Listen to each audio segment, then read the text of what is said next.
Welcome back to the sewing room. I'm Laura, and today I want to talk to you about my giant new friend.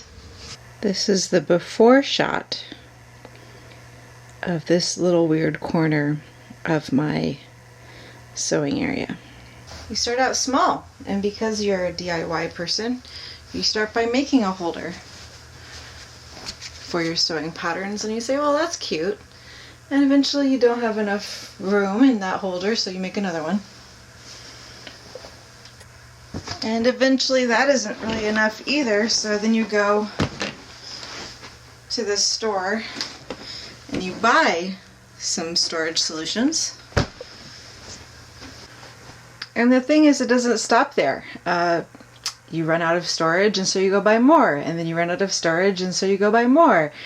And you just feel a little bit overwhelmed.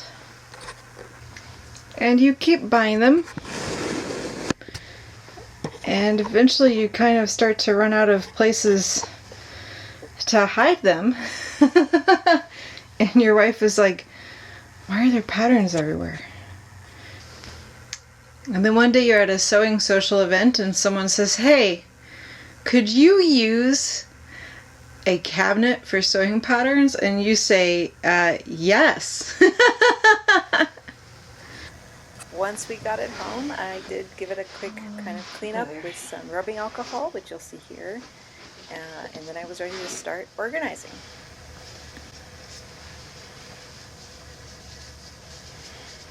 It was just a little kind of gunk and grime on this, which is not surprising since it is probably quite old. I was actually really impressed how clean it was, but a little rubbing alcohol took the little bits right off.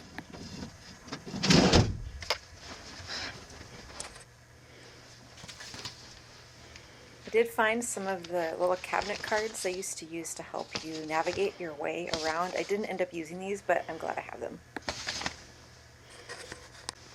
There was one label in part of this, which that was hilarious. I'm not sure who Melissa is, but this is no longer empty.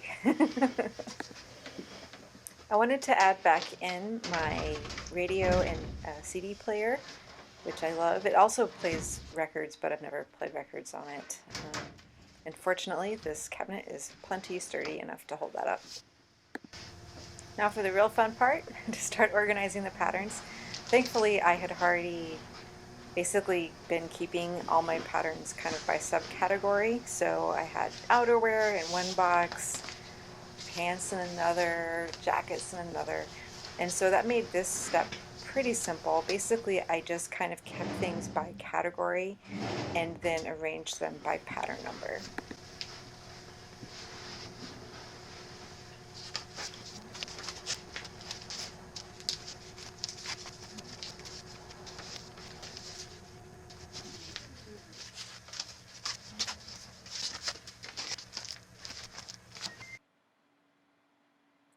I had bought some manila envelopes, and so I cut them up in order to kind of replicate the size of the cards to help keep things neat.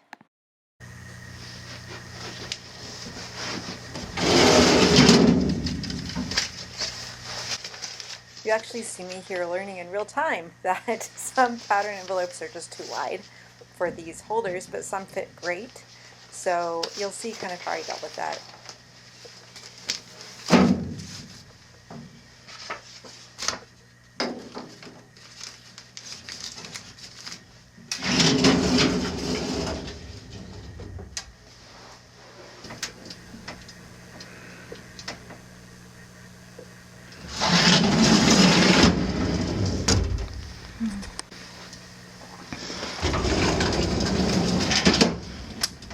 And even my oversized patterns actually fit pretty well. I still have my big collection of Stretch and Sew in plastic tubs, but this is going to be way easier for me to find things rather than digging through. I was honestly spending a lot of time digging through tubs.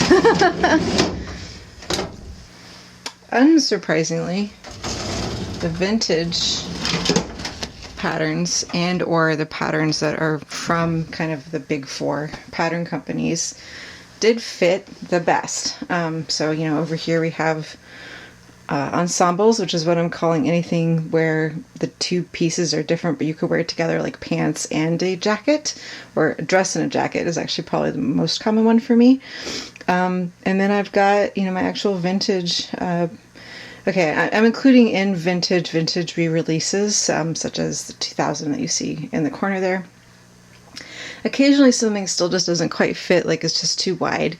But even with that, this held basically all my patterns. Whoop.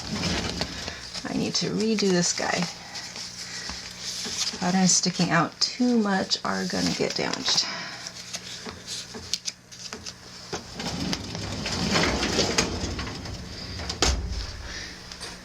And this bottom drawer is probably the most chaotic looking, because again, I did have to turn some of them, to fit. But again, even with that, it all fits. Hooray!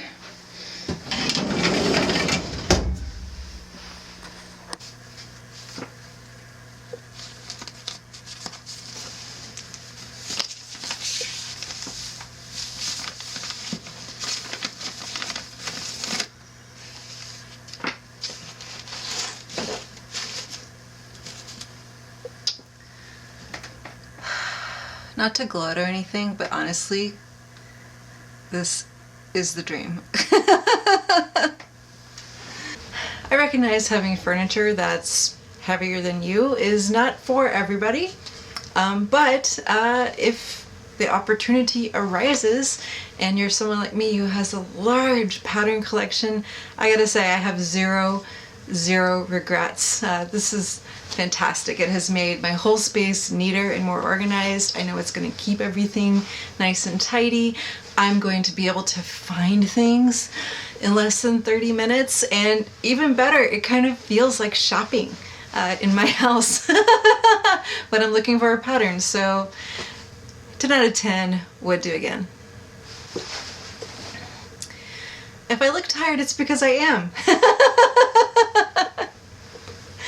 I couldn't stop myself. The day after we got this thing in the house, I woke up at 3 in the morning and couldn't get back to sleep because I was so excited trying to figure out how I'm going to organize everything and get it all together and what's going to be the best way, and is there going to be room for this or that or the other. And yeah, I just did it all in one day, and I'm tired, but I'm happy.